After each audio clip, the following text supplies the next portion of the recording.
తెలుగుదేశం ప్రభుత్వం ఏర్పడి నుంచి పల్నాడులో మాచర్ల మాజీ శాసనసభ్యులు పిన్నెల్లి రామకృష్ణారెడ్డి గారిని అరెస్ట్ చేయాలి, ఎలాగన్నా అరెస్ట్ చేయాలి, అసలు దాని కొరకే తెలుగుదేశం పార్టీ అధికారంలోకి వచ్చింది అన్నట్టు పల్నాడులో ప్రవర్తించడం, మరీ ముఖ్యంగా మాచర్లలో.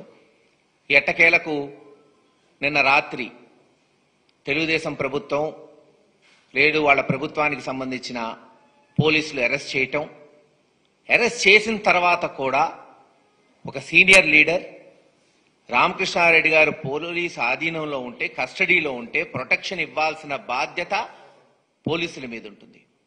కానీ మాచర్ల పోతుంటే అక్కడ దాడి చేయడానికి కూడా ప్రయత్నించి, అందరం చూస్తున్నాం, ఇప్పటివరకు ఎక్కడా ఇటువంటి ఘటన మేము చూడలా గడిచిన 20-30 సంవత్సరాల్లో. పోలీసులు అరెస్ట్ చేస్తారు, కోర్టులో హాజరు పెడతారు, బెయిల్ ఇస్తారా ఇవ్వరా అది కోర్టు యొక్క విచక్షణ. కానీ పోయే ముందు అక్కడ తెలుగుదేశం నాయకులు రావటం, హేళన చేయటం, దాడి చేయడానికి ప్రయత్నించటం, చివరికి రామకృష్ణారెడ్డి గుద్దాడని దాని మీద మళ్ళీ రాతలు రాయిపీయటం, ఇది ఎంతవరకు సమంజసమో ఈరోజు ఆంధ్ర రాష్ట్ర ప్రజలనే కోరుకుంటున్నాం. నిజంగా చూస్తే ఈరోజు మీరు ఏదైతే ఈవీఎం కేసు అని ఎలక్షన్ పోలింగ్ అయినప్పటి నుంచి ఊదరగొట్టి మరి అరెస్ట్ చేయించారో రామకృష్ణారెడ్డి గారిని, దాంట్లో కోర్టు నిన్న రాత్రి బెయిల్ ఇచ్చేసింది. ఎస్, బెయిల్ ఆయన హక్కు కాబట్టి వెంటనే రావటం జరిగింది. కానీ ఏదైతే అక్రమ కేసులు ఉన్నాయో, కారంపూడిలో సిఐ మీద ఒత్తిడి తెచ్చి బుక్ చేసిన కేసు కావచ్చు, లేదు మరొక నాయకుడు పాల్వాయి గేట్లో తెలుగుదేశం నాయకుడు బుక్ చేసిన కేసుల్లోనే ఈరోజు కక్షపూరితంగా రామకృష్ణారెడ్డి గారిని జైల్లో పెట్టడం జరిగింది. చట్టపరంగా మేము పోరాటం చేస్తాం, చట్టపరంగానే ముందుకు పోతాం. తప్పకుండా మా నాయకుడు మళ్ళీ బయటకు వస్తాడు. అందరం కలిసి జగన్మోహన్ రెడ్డి గారి నాయకత్వంలో మళ్ళీ ఎటువంటి సంఘటనలైనా సరే ఎదుర్కొని పల్నాడు ప్రాంతంలో ఏదైతే గడిచిన 5 సంవత్సరాల్లో అభివృద్ధి చేశామో వాటిని నిరూపించుకుంటూ ముందుకు పోయి పార్టీని నిలబెట్టుకుంటాం. కార్యకర్తలకి, నాయకులకి అండగా నిలబడతాం. మా నాయకుడు ఇచ్చిన ఆదేశాలతో తెలియచేస్తున్నాం. అలాగే గడిచిన వారం రోజుల నుంచి మనం చూస్తున్నాం, ఏదైతే వైఎస్ఆర్సీపీ ఆఫీసులు చట్టపరంగా, ఇదిగో దాదాపు 2016లో తెలుగుదేశం ప్రభుత్వం ఉన్నప్పుడే జీవో తెచ్చారు. ఏ పార్టీ అయినా, నేషనల్ పార్టీకి, స్టేట్ రీజనల్ పార్టీలకి, అసెంబ్లీలో బలం ఉన్న పార్టీలకి ఇదిగో ఈ రకంగా అలాట్ చేయొచ్చు.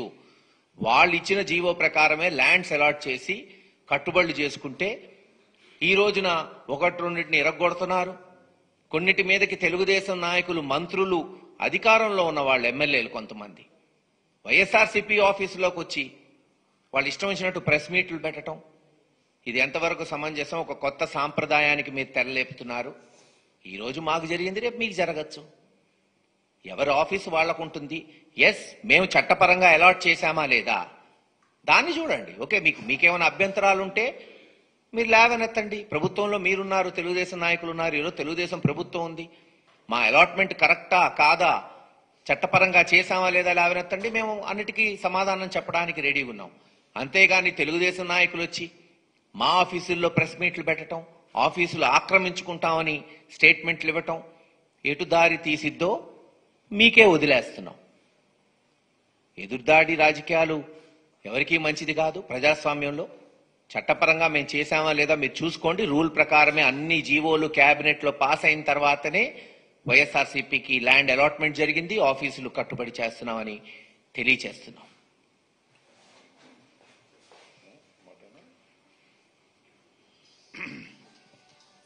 మిత్రులు మహేష్ గారు చెప్పినట్టుగా పల్నాడు జిల్లాకు చెందిన మాజీ శాసనసభ్యులు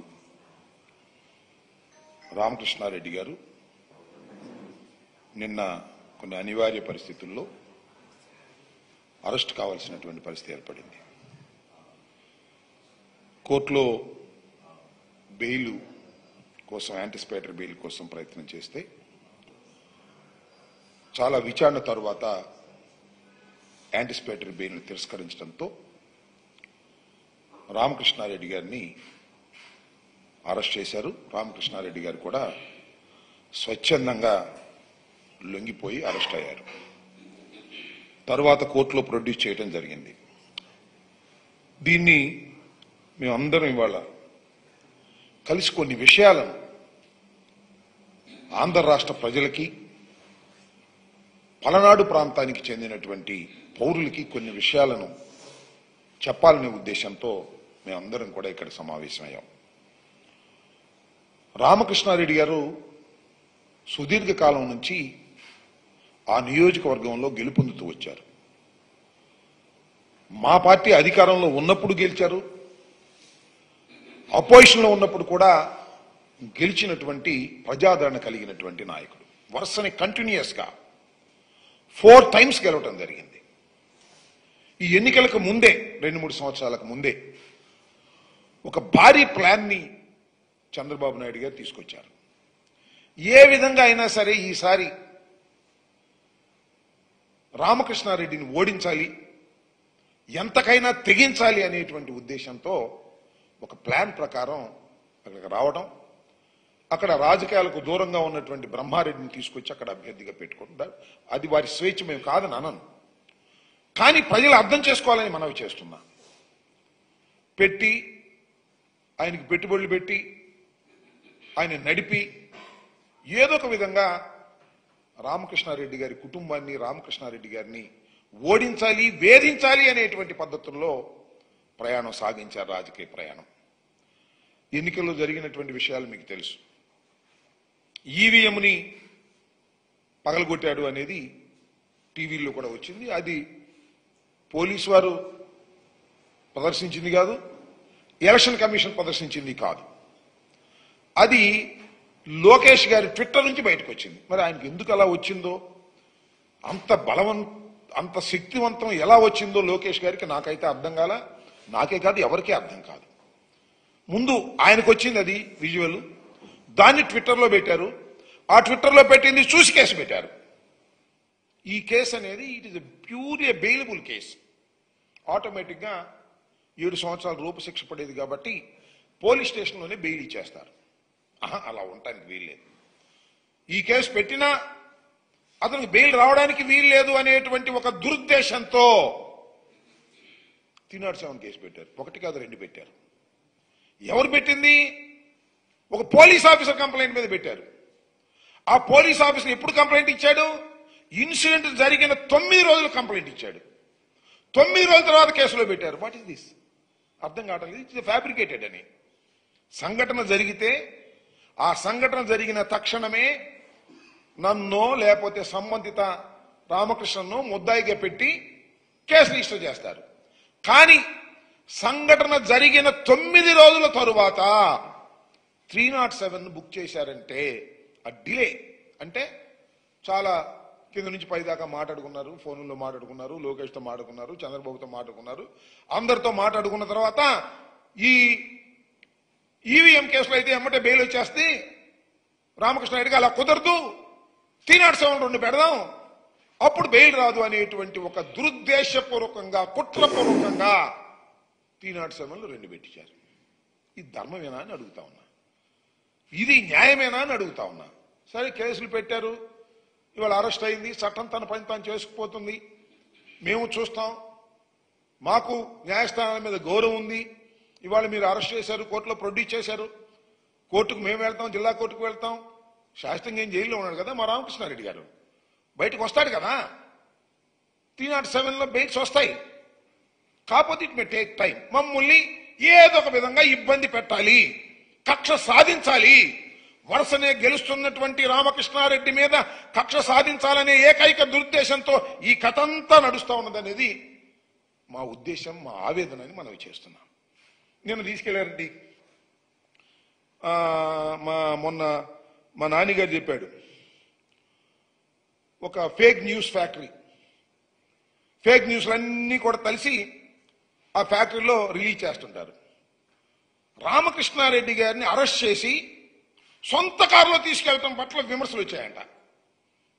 రామకృష్ణారెడ్డి గారిని అరెస్ట్ చేసింది ఎప్పుడైతే బెయిల్ రద్దయిందో పోలీసు వారు, అయ్యా నువ్వు పోలీస్ స్టేషన్కి రమ్మన్నారు, గౌరవంగా మా రామకృష్ణారెడ్డి గారు తన సొంత కారులో పోలీస్ స్టేషన్కి వెళ్ళారు. వెళ్ళిన తర్వాత అరెస్ట్ చూపిస్తారు. అరెస్ట్ చేసి తీసుకెళ్ళలేదు, అరెస్ట్ చూపిస్తారు. అప్పుడు అరెస్ట్ చూపించి ఆ తర్వాత ఆయన్ని మాచర్ల కోర్టుకు తీసుకువెళ్లారు. రాత్రి అర్ధరాత్రి 12ంటికి మాచర్లో ప్రొడ్యూస్ చేశారు. ఎందుకంటే విత్ ఇన్ 24 hours ఎప్పుడైతే అరెస్ట్ చేశారో విత్ ఇన్ 24 hours ఆయన కోర్టులో ప్రొడ్యూస్ చేయాలి, అది చట్టం. 24 hours లోపే ప్రొడ్యూస్ చేయాలని నిర్ణయించుకున్నారు అక్కడ పోలీసు. శభాష్. అర్ధరాత్రి తీసుకెళ్లారు. అర్ధరాత్రి తీసుకెళ్ళినప్పుడు కూడా ఏం చెప్పారంటే, నేను పేపర్లో చూసి ఎంతవరకు నిజం, మొత్తం మాచర్ల పట్టణాన్ని మొత్తం పోలీసు స్వాధీనం చేసుకున్నారు. ఎందుకంటే రామకృష్ణారెడ్డి గారు ఎక్స్ ఎమ్మెల్యే గారు 4 సార్లు గెలిచిన వ్యక్తి వెళుతున్నాడు కాబట్టి అక్కడ ఆయన మీద ఏమైనా జరుగుతుందనో లేకపోతే ఈయన అభిమానులు వస్తారనో తీసుకున్నారు. ఏం జరిగింది అక్కడ? ఆయన కారు దిగుతుంటే ఎవరో ఒక అతను వెళ్ళాడు. ఏంటి అతను? రవి. ఏ రవి? కొమ్మరి శివ. కొమ్మరి శివని అతనికి సెకండ్ ఇవ్వడానికి ట్రై చేశాయంట. ఎవరయ్యా అంటే తెలుగుదేశం నాయకుడు అంట. ఏం నాకు అర్థం కాలేదు. ఏం జరుగుతుంది అక్కడ? రాత్రి 12 గంటలకి రామకృష్ణారెడ్డి గారిని కోర్టులో హాజరుపరచడానికి వెళితే కొమ్మెర శివ అనేటువంటి తెలుగుదేశం నాయుడు సెకండ్ ఇవ్వడానికి వెళ్ళాయంట. అది చూసా నేను, విజువల్ ఎవరో పెడితే. ఆయనకి వ్యతిరేకంగా స్లోగన్స్ ఇస్తున్నారు. 10 మందో 20 మందో కనపడుతున్నారు. ఇంకెంతమంది ఉన్నారు? ఏంటిది నాకు అర్థం కాల. ఇది ఒక కక్ష సాధింపు చర్య. అరెస్ట్ చేశారు, ప్రొడ్యూస్ చేశారు, నెల్లూరు జైలుకి పంపించారు. This the routine course, we will face it. తప్పనిసరిగా తెలుగుదేశం ప్రభుత్వం వచ్చిన తర్వాత ఇలాంటి కష్టాలు మాకు ఉండవని మేము అనుకుంటామా? అనేక ఫాల్స్ కేసులు పెడతారు. ఇది మొదలు కాదు, ఇంకా పెడతారు, మాకు తెలుసు. ఇంకా పెట్టి మమ్మల్ని వేధించడానికి ప్రయత్నం చేస్తారు. మరింతగా రాటు తేలుతాం, దానిలో ఏ విధమైన సందేహం లేదు. మరింతగా రాటు తేలుతాం, లీగల్ గా ఫైట్ చేస్తాం, ఎంత దూరమైనా వెళ్తామనే విషయాన్ని కూడా ఈ సందర్భంగా నేను చెప్పదలుచుకున్నా. ఇలా ఫాల్స్ న్యూస్ రాసి వ్యక్తిగతంగా వ్యక్తిత్వ హననానికి దారి తీసేటటువంటి ప్రయత్నాలు మీరు చేస్తున్నారు. ఇది సరైనటువంటి విధానం కాదు అనేది చాలా స్పష్టంగా ఇవాళ మేము చెప్పదలుచుకున్నాం. పిన్నెల రామకృష్ణారెడ్డి గారు అరెస్ట్ అయ్యారు. చట్ట ప్రకారంగా దానికి కావాల్సినటువంటి అన్ని విషయాలను కూడా మేము జాగ్రత్తగా తీసుకుని ముందుకు వెళతామనేది కూడా ఈ సందర్భంగా మనం వచ్చాం. అంతకుముందు కూడా పిన్నెల రామకృష్ణారెడ్డి గారి భార్య మీద దాడి చేశారు.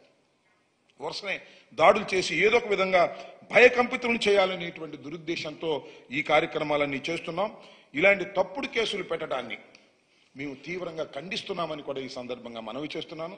ఈ 307 కేసులు పెట్టి వేధించాలని ప్రయత్నం చేసేటటువంటి ఈ వ్యక్తుల్ని, ఏదైతే తెలుగుదేశం శక్తులు ఉన్నాయో వాటన్నిటినీ కూడా ప్రజలు గమనించాలని మనవి చేస్తున్నాం. వీటన్నిటి నుంచి కూడా రామకృష్ణారెడ్డి గారు బయటకు వస్తారు. ధర్మంగా జరుగుతున్నటువంటి కార్యక్రమం అని కూడా మాది ఈ సందర్భంగా నేను చెప్పదలుచుకున్నాను. ఇంకా రెండో అంశానికి వచ్చినప్పుడు, ఇందాక మిత్రులు కూడా చెప్పారు, మొన్న కూడా మా మాజీ మంత్రివర్యులు నాని గారు చాలా వివరించి చెప్పారు. మేము 10 సంవత్సరాల క్రితం ఈ రాష్ట్రంలో ప్రారంభమైనటువంటి 10-12 సంవత్సరాల క్రితం ప్రారంభమైనటువంటి రాజకీయ పార్టీ, చాలా బలమైనటువంటి రాజకీయ పార్టీ. 67 సీట్లు మొదటిసారిగా గెలుచుకున్నాం. తరువాత 151 సీట్లు గెలుచుకున్నాం. మొన్న కేవలం 11 సీట్లకే పరిమితమయ్యాం. కానీ 40% ఓట్ షేర్ ఉన్నటువంటి రాజకీయ పార్టీ.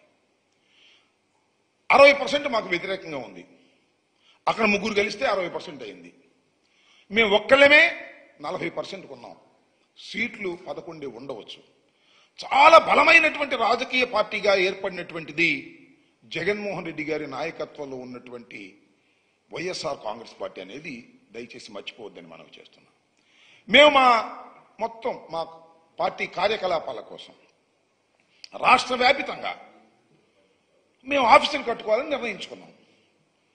అన్ని చోట్ల చట్టబద్ధంగా, ధర్మంగా, న్యాయంగా స్థలాలను కేటాయించుకున్నాం. మేము ప్రభుత్వం కేటాయించింది. ఇదేం కొత్త కదే.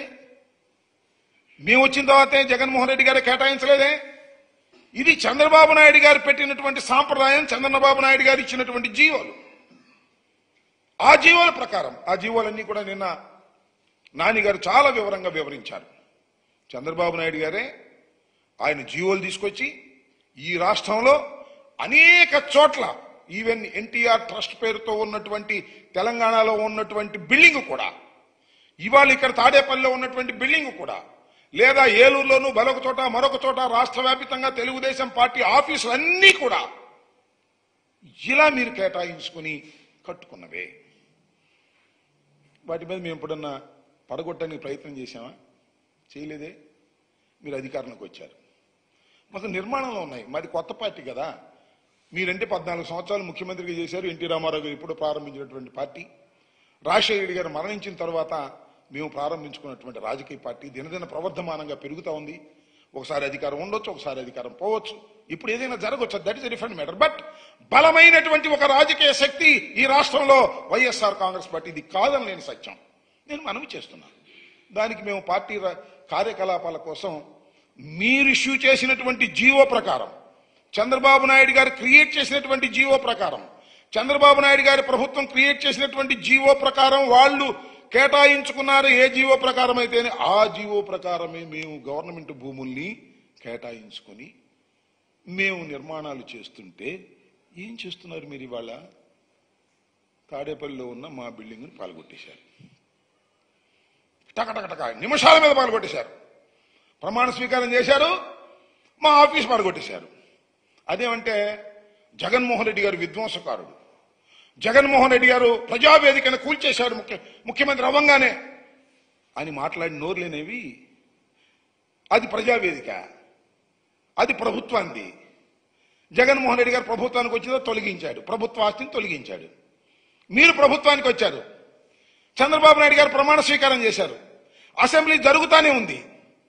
మా పార్టీ ఆఫీసు, మేము కష్టపడి కట్టుకున్నటువంటి ఆఫీసు, మీరు ఇచ్చినటువంటి జీవోల ప్రకారం మేము స్థలాన్ని కేటాయించుకుని కట్టుకుంటున్నటువంటి దాన్ని టపటపా తెల్లారి గట్టొచ్చి పాల్గొట్టేశారే.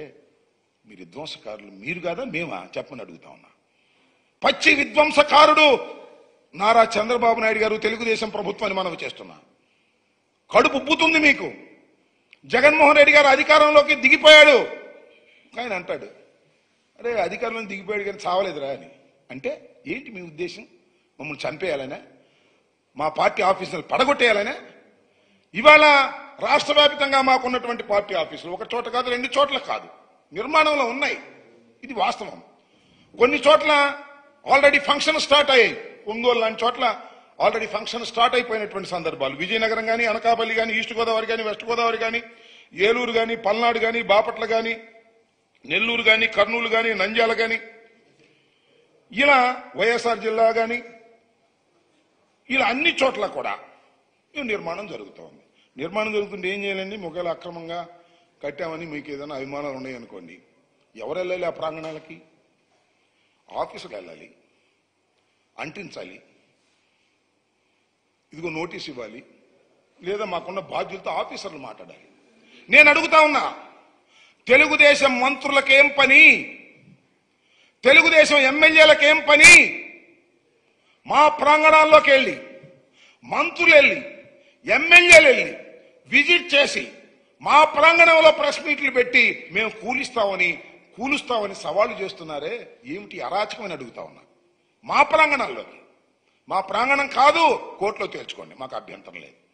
కోర్టులో ఆల్రెడీ మేము నిన్న కోర్టుకు విన్నవించుకున్నాం, హైకోర్టు వారు వింటున్నారు. ఇవాళ దాకా స్టేటస్ కో ఇచ్చారు, ఇవాళ వింటారు. ఏం జరిగిద్దో చూద్దాం. మీరు దౌర్జన్యపూరితంగా ఎమ్మెల్యేలు, మంత్రులు మా ప్రాంగణాల్లోకి, మాకు గవర్నమెంట్ ద్వారా సంక్రమించినటువంటి చట్ట ప్రకారంగా సంక్రమించబడినటువంటి స్థలాల్లో మేము భవనాలు నిర్మించుకుంటుంటే ఆ భవనాల దగ్గరికి వెళ్ళి మీరు ఆక్యుపై చేసుకుని అక్కడ ప్రెస్ మీట్లు పెట్టి అక్కడ మమ్మల్ని బెదిరించే కార్యక్రమం చేస్తున్నారంటే ఇది ప్రజాస్వామ్యమా లేక అరాచక పాలన అని అడుగుతా ఉన్నా. మీరు అరాచక పాలన కాదా అని అడుగుతా ఉన్నా. మీరు చట్ట ప్రకారం రండి, చట్ట ప్రకారంగా మాకు నోటీసులు ఇవ్వండి, చట్ట ప్రకారంగా మేము కోర్టులో తేల్చుకుంటాం.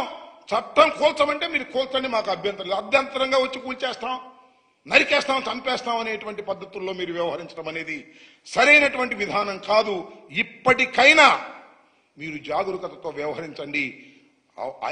మొత్తం అన్ని ఆఫీసులు కూడా అది వైఎస్ఆర్ కాంగ్రెస్ పార్టీ ప్రాపర్టీస్ అని మనం చేస్తున్నాం. చట్టబద్ధంగా ఎక్కడ ఆక్రమించుకున్నారు, అది ఆక్రమించుకున్నారు, ఇది ఆక్రమించుకున్నారని ఫేక్ న్యూస్ ఫ్యాక్టరీలు తయారయ్యే వార్తలు రాస్తున్నారు. ఎక్కడ ఏది ఆక్రమించుకున్నది కాదు. చట్ట ప్రకారంగా మేము వాటిని ప్రభుత్వం ద్వారా జీవోల ప్రకారం పొందినటువంటివి. మీకేదైనా అనుమానాలుంటేనో అభియోగాలుంటేనో కోర్టులో తేల్చుకోవాల్సినటువంటి అంశాలు తప్ప ప్రభుత్వం మీ చేతిలో ఉందని మంత్రులు వెళ్లి దాన్ని పడగొట్టేటటువంటి కార్యక్రమాలు, ఎమ్మెల్యేలు వెళ్లి దాని మీద దృష్టిగా ప్రవర్తించే కార్యక్రమాలు, ఇలాంటి సాంప్రదాయాలను మీరు సృష్టిస్తే సాంప్రదాయాలు ఊరికే పోవు, మళ్ళా రిపీట్ అవుతాయి. దయచేసి గుర్తుపెట్టుకోండి, మీకు అధికారం వచ్చింది, మీరు మంచి సాంప్రదాయాలను మీరు పాటిస్తే మళ్ళా అధికారంలోకి వచ్చే ప్రభుత్వాలు కూడా మంచి సాంప్రదాయాలు పాటిస్తాయి తప్ప మీరు క్రియేట్ చేసినటువంటి సాంప్రదాయాలు మళ్ళా మీకే ప్రమాదం తెచ్చిపెట్టే దశకు మీరు దయచేసి వెళ్ళొద్దని కూడా ఈ సందర్భంగా నేను మనవి చేస్తూ, ఏదైనా ఈ మా కార్యాలయాలకు సంబంధించినవన్నీ కూడా నేను మనవి చేస్తున్నా, ఈ ఫేక్ న్యూస్ ఫ్యాక్టరీలో తయారయ్యే వార్తలు చూసి నమ్మవద్దు. టోటల్గా చెప్తున్నా, అన్ని చట్టబద్ధంగా 100% ఏదైతే తెలుగుదేశం పార్టీ అధికారంలో ఉన్నప్పుడు వారు ఆఫీసులు కట్టుకున్నారో అదే పద్ధతుల్లో కట్టుకుంటున్నటువంటి బిల్డింగ్. కాకపోతే మా అందంగా ఉండొచ్చు, ఎందుకంటే లేటెస్ట్గా టెక్నాలజీ మారిపోయింది కదా, ఇప్పుడు పాతి అందంగా ఉంటే మీ కడుపు మండొచ్చు తప్ప చట్టబద్ధంగా నిర్మించుకునేటటువంటి కార్యక్రమాలే తప్ప ఎక్కడ దోచుకున్నవి కాదు, ఎవరి దగ్గర లాక్కున్నవి కాదు అనే విషయాలను మీరు దయచేసి నమ్మాలని కూడా ఈ సందర్భంగా నేను మనవి. అనేక ఫేక్ న్యూస్ వస్తూ ఉన్నాయి. మొన్న నేను చాలా చిత్రంగా నా మా కూర్చుంటే వచ్చేవారు అడిగారు, ఏమండి కాంగ్రెస్ పార్టీలో జగన్మోహన్ రెడ్డి గారు విలీనం చేస్తున్నాడు కదా అంట కదా పార్టీని, ఏమని చేయవు నాకు అర్థం కాలే, రాసి పారేశారు దేనిలోనో, ఏ దానిలోనూ చెప్పేశారు. నిన్న ఒక పెద్ద విచిత్రం, మన రామకృష్ణారెడ్డి గారు ఇంటి నుంచి వెళ్లి పోలీస్ స్టేషన్ సొంతకాలు వెళ్ళి ఆయన సరెండర్ అయితే బాత్రూంలో దాక్కున్నామంట అన్నదమ్ములు ఇద్దరు, తమ్ముడేమో పారిపోయాడంట, అన్నను పట్టుకొచ్చారంట. చూస్తుంది ఒక టీవీ వార్త. ఏం పోయే కాలమయ్యా మీకు, నాకు అర్థం కాలేదు, ఇంత ఫాల్స్ న్యూస్ రాస్తారు.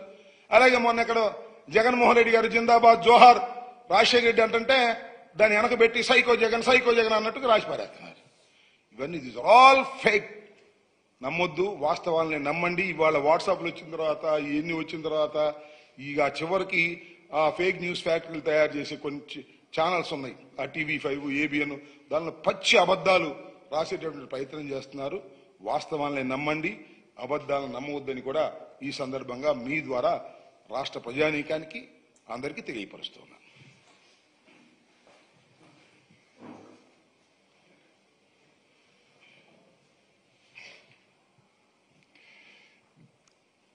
అందరికీ నమస్కారం తెలియజేస్తూ, మాచర్లో ఎలక్షన్ రోజు నుంచి కూడా జరిగిన సంఘటనల్ని ఒక్కసారి వెనక్కి వెళ్ళి ఒకసారి మనం అందరం కూడా గమనిస్తే, ఇప్పుడే రాంబాబు గారు చెప్పినట్టు గత 2 సంవత్సరాల నుంచి పిన్నెల్లి రామకృష్ణారెడ్డిని ఎలాగైనా ఓడించాలని చెప్పి ఒక ఉద్దేశంతో తెలుగుదేశం పార్టీ వాళ్ళు అక్కడ సృష్టించిన వివాదాలు కానీ అల్లర్లు కానీ ఇవన్నీ కూడా ఒక్కసారి మనం అందరం కూడా ఆలోచించాల్సిన అవసరం ఉంది. ఇక పోతే ఎలక్షన్ ముందు ఎప్పుడైతే బీజేపీతో పొత్తు పెట్టుకున్నారో ఆ రోజు పురంధేశ్వరి గారు కొంతమంది ఎస్పీలని మార్చమని ఆదేశాలు ఇచ్చే కార్యక్రమం చేయటం, కొత్తగా ఎస్పీ గారిని మార్చే కార్యక్రమం చేశారు. ఎలక్షన్ రోజు కూడా ఆ ఎస్పీ గారు పల్నాడు జిల్లా మొత్తం కాదు, ఓన్లీ మాచర్లే వెళ్లి ఉదయం నుంచి సాయంత్రం దాకా మాచర్లోనే ఉంటుంది జరిగింది. కనీసం మిగిలిన చోట్ల ఎక్కడ కూడా మేము ఎలక్షన్ రోజు ఫోన్లు చేసినా అక్కడ కంటెస్టింగ్ క్యాండిడేట్స్ ఎవ్వరు కూడా ఫోన్ కూడా ఎత్తలేదు ఎస్పీ గారు. కేవలం మాచర్లనే టార్గెట్ చేసి పిన్నెల్లి రామకృష్ణారెడ్డి గారి సొంత గ్రామం కండ్లగుంట గ్రామంలో కూడా అక్కడ ఏకపక్షంగా జరిగిద్దేమో ఎలక్షన్ అని చెప్పి ఒక ప్రత్యేకమైన ఒక డిఎస్పీని అలాట్ చేసి ఓటర్ స్లిప్స్ కూడా ఒక డిఎస్పీ చేత ఇప్పించే కార్యక్రమం చేశారు. ఎక్కడైతే తెలుగుదేశం పార్టీకి ఏకపక్షంగా జరుగుతుందో అక్కడ మాత్రం ఒక కానిస్టేబుల్ నుంచి వైఎస్ఆర్ కాంగ్రెస్ పార్టీకి జరిగే బూతులన్నీ కూడా ఒక ప్రత్యేకమైన ఒక డిఎస్పీని అలాట్ చేపించి ఎలక్షన్ని టార్గెట్ చేసి ఈరోజు ఎలక్షన్ జరిపించే కార్యక్రమం చేశారు. అంతేకాదు ఈరోజు ఈవీఎంలని పగలగొట్టాడు రామకృష్ణారెడ్డి గారు అని చెప్పి వీడియో రిలీజ్ చేశారు. ఇది ఎక్కడి నుంచి వచ్చింది? లోకేష్ ట్విట్టర్ నుంచి వచ్చింది. ఈ రాష్ట్రంలో 13 చోట్ల ఈవీఎంలు పగలగొడితే ఎక్కడా కూడా వాటి గురించి బయటికి రాలేదు. ఈరోజు ఓన్లీ రామకృష్ణారెడ్డి చేసిన ఈ యొక్క వీడియో మాత్రమే ఎందుకు వచ్చింది? ఎందుకు ఈరోజు ఈవీఎంని పగలగొట్టాల్సిన సందర్భం ఏంటో కూడా ఒకసారి ఆలోచించాలి. అంతకుముందే అక్కడున్న వైఎస్ఆర్ కాంగ్రెస్ పార్టీ ఏజెంట్లందరినీ కూడా తెలుగుదేశం పార్టీ వాళ్ళు బయటికి పంపించారు.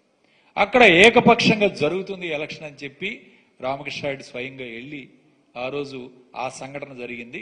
దాని తర్వాత ఆయన మీద కేసులు పెట్టే కార్యక్రమం, ఆ తర్వాత ఆయన కుమారుడు భార్య మీద కూడా దాడి జరిగింది. భార్య మీద దాడి జరిగింది, కుమారుడి మీద దాడి జరిగింది.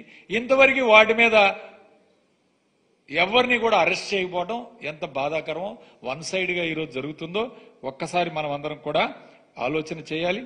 అలానే ఎప్పుడైతే సిట్ వేశారో, సిట్ వేసిన తర్వాత అన్ని కేసులు కూడా 307 ఫైల్ చేయాలని చెప్పి ఒక డైరెక్షన్ తీసుకున్నారు. అక్కడ 307 కంటెంట్ లేదు, 307కు సంబంధించి ఎటువంటి సంఘటనలు లేవు. అయినా సరే మొత్తం కేసులు, ఎందుకంటే మాకు నర్సరావుపేటలో కూడా మా మీద దాదాపు 3 307 కేసులు ఫైల్ చేశారు.